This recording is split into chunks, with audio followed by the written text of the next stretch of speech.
Today's episode tells a story of death and betrayal, of how the European Commission leadership during the COVID-19 pandemic prioritized big pharma's profits over the access to life-saving vaccines for the world's poorest. Welcome to this episode of our new podcast series, What is Going Wrong and How to Put It Right, where we tell the story of how the COVID vaccine distribution ended up as a case of catastrophic moral failure. In the last episode, we talked about how the fossil fuel industry has such a special seat at the European Commission's table. Today, we talk about Big Pharma, an industry that can also have a devastating effect and has even more access to the Commission President, who is just one WhatsApp message away. Sound editing and musical creation by Gui Caligari. I'm Joana Lozano.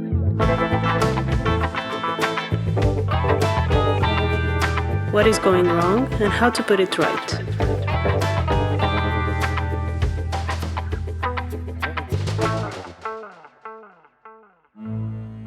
The biggest global challenge of the last 5 years was the COVID-19 pandemic. The EU's vaccine strategy is often seen as a success story, but a closer look reveals a very different picture. Yes, vaccines were developed, with large-scale public funding, but these remained scarce because a handful of pharmaceutical companies, with monopoly control of the technology, were allowed to decide how many vaccines to produce, at what price, and whom to sell them to. Failing to force the pharmaceutical industry to allow generics production, and leaving key decisions about how much to produce and who to sell to in the hands of the industry, resulted in a disastrous vaccine scarcity that prevented the world's poorest people from getting vaccinated. In particular, African countries suffered from this injustice, and it could have been avoided. The WHO described the situation as a catastrophic moral failure. Others labeled it as vaccine apartheid.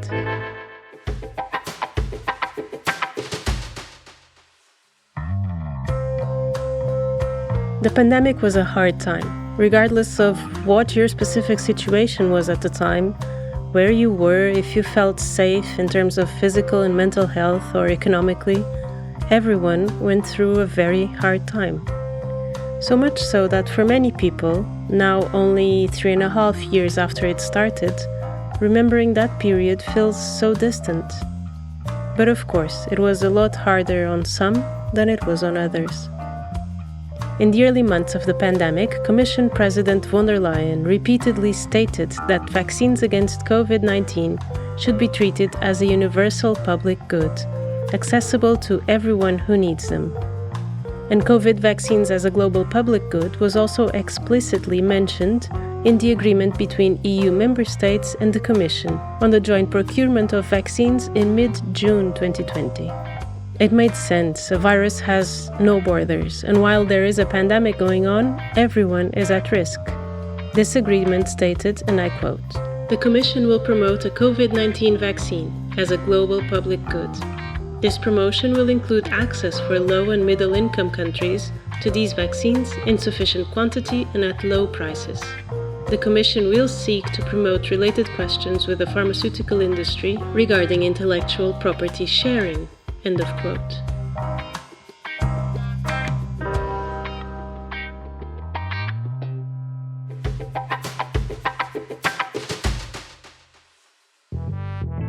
But these promises were betrayed, both in the EU's vaccine contracts with Big Pharma and also in the global negotiations regarding allowing southern countries to produce the vaccines themselves as affordable generics. The EU quickly abandoned the global public good approach and instead treated the vaccines as private monopolies owned by a handful of pharmaceutical corporations, which was what pharma industry lobbying demanded. The EU's international vaccine strategy became fully focused on voluntary donations of vaccines to countries in need, a strategy that failed miserably. Von der Leyen played a very direct role in the disastrous U-turn away from vaccines as a global public good by personally entering high-profile partnerships in which greedy pharma corporations like Pfizer or BioNTech were portrayed as heroes and saviors. the EU also sided and advocated for big pharma demands in the global negotiations about a TRIPS waiver. And TRIPS stands for Trade-Related Aspects of Intellectual Property Rights, and its waiver would have meant a temporary global easing of intellectual property rights on COVID-19 vaccines and treatments to enable them to be produced on a far larger scale to support global health and a way out of the pandemic.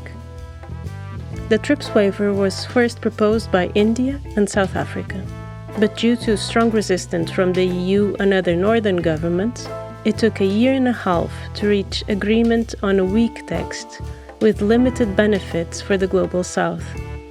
Big Pharma lobbied against sharing of intellectual property rights and cynically claimed that the TRIPS waiver proposal represents an extreme measure for an unidentified problem. But back in Brussels, one way of trying to discover what led to such a U-turn in the Commission's politics is, as always, to follow the money. Big Pharma notoriously does not hold back when it comes to lobbying expenses, and this was no exception. A conservative estimate of the total annual EU lobby spending by Big Pharma during the COVID years was 36 million euros per year. How many teachers' salaries could you pay with that money? If you've heard our first episode about Big Tech, you know the answer. And this spending proved to be a good investment for them. During a time of massive windfall pandemic profits, Big Pharma was particularly keen to defend its patent model. Pfizer, which has been accused of pandemic profiteering, made revenues of $80 billion in 2021 and $100 billion in 2022. But it was not only its superior lobbying budgets that handed Big Pharma such astounding lobbying victories during the pandemic. The European Commission displayed a clear bias in who it met with to discuss the global scarcity of COVID vaccines and medicines. Our investigation into these meetings showed that only those not questioning Big Pharma's monopoly on patents seemed to be allowed in. The Commission almost exclusively met with lobbyists who put Big Pharma's agenda first, including mega philanthropist Bill Gates, and we'll get to it, whereas proponents of COVID technology sharing faced closed doors. Let's briefly go through the numbers. Pharmaceutical companies had 44 meetings with commissioners, and pharma associations had 117. And looking at the list of civil society organizations that managed to meet Commission President von der Leyen on COVID-19, there is only one, Global Citizen. And this is where Bill Gates comes back. While Global Citizen is not a Gates creation, he transformed the group to become his favorite vehicle for citizens' involvement in world politics to fight poverty.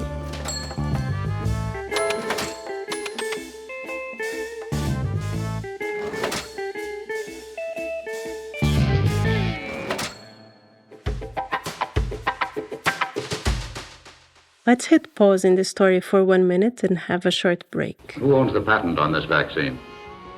Well, the people, I would say. There is no patent. This is... Could you patent the sun? Going through all this information, one thing clearly comes to mind. Did this have to be? Is it a there is no alternative kind of situation? Of course not. There were alternatives. There always are. The quote you've just heard was from an interview with Jonas Salk, the doctor who created the first successful vaccine to poliomyelitis, also known simply as polio. It is a highly infectious disease, mostly affecting young children. It attacks the nervous system and often leads to spinal paralysis, and it can also lead to respiratory paralysis and, in some cases, death. Polio has existed since prehistoric times, but in the transition from the 19th to the 20th centuries, there were frequent epidemics of it. For example, in 1952, the worst recorded US outbreak killed over 3,000, according to the World Health Organization. At that time, the polio virus was spread all over the world and killed or paralyzed over 500,000 people every year. Many of those who survived the disease had lifelong consequences. So when Jonas Salk's polio vaccine was approved, he decided to grant everyone an equitable access to the vaccine. He understood that efforts to eliminate the disease would not work without universal, low or no-cost vaccination. 2 years after the approval of the vaccine, annual cases of polio dropped from 58,000 to 5,600. Nowadays, polio has not been entirely eradicated, but almost. In this interview with Jonas Salk in the 1950s, he is asked who owned the patent for the vaccine. He replied, "Well, the people, I would say. There is no patent. Can you patent the sun?" There were alternatives, there always are.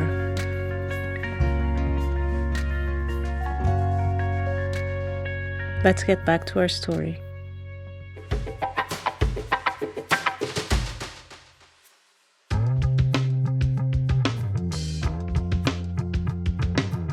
In addition to extreme patterns of unequal access to decision makers, the European Commission insisted on an unprecedented level of opacity to avoid accountability over its vaccine strategy. We saw this firsthand in our Freedom of Information requests concerning COVID-19 vaccine contracts and negotiations between the EU and pharmaceutical companies. We've talked about Freedom of Information requests in the second episode about plastics. It is a procedure which assumes that people have the right to know about the activities of public authorities and in theory allows us, the people, to access the documents of the European Parliament, the Council and the European Commission. This example of the documents we requested about the vaccine contracts show very well what can go wrong in Freedom of Information requests. The answers often take a long time and they can be so redacted that we cannot read it. Well, it took almost 2 years and the repeated involvement of the European Ombudsman before the Commission published a significant number of documents. However, many of them were heavily redacted. No less problematic is the European Commission's continued refusal to disclose text messages exchanged between Commission President von der Leyen and Pfizer CEO Albert Bourla as part of the EU vaccine contract negotiations. That's what I meant in the beginning about them exchanging WhatsApp messages. Such secrecy violates EU transparency law and undermines public trust. Meanwhile, in the European Parliament, numerous MEPs were insisting on transparency around the vaccine contract negotiations and demanding that the EU should support the TRIPS waiver proposal to speed up vaccine production outside Europe. In both cases, Commission President von der Leyen's allies in the conservative EPP groups consistently tried to throw spanners in the wheels. The EU's COVID-19 vaccine strategy brought out in full force the problematic ideological orientation of the European Commission leadership, which uncritically sees corporate giants as providers of solutions to the problems of society, and the interest of these corporations as the interests of Europe as a whole, leading to privileged access, undue influence, and problematic partnerships with corporations. Already before the pandemic, monopoly protections for Big Pharma helped fuel the crisis of high-priced medicines in Europe. There is a major problem with corporate capture of medicines policy and an urgent need for policymaking to be protected from undue influence of Big Pharma. The EU vaccine strategy has further worsened these problems. It is past time the EU recognizes the role they play when siding with Big Pharma to preventing access to medicines around the world. By May 2024, the pandemic had caused 7,046,320 confirmed deaths, making it the 5th deadliest pandemic in history. To think that many of them could have been prevented by giving everyone equal access to vaccines is devastating. There is a growing consensus that the current pharmaceutical system is broken and that a new approach is needed to ensure that public investment into medicine research actually serves the public interest rather than the pockets of shareholders. We need to move towards a public pharmaceutical infrastructure that is driven by public health needs.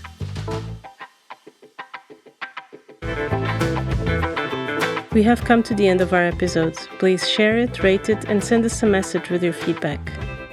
Research by Olivia Hudeman, script by Olivier and myself, sound design and editing by Guy Caligari, graphic design by José Torres. I'm Joana Louçã, and this was Corporate Europe Observatories: What is going wrong and how to put it right.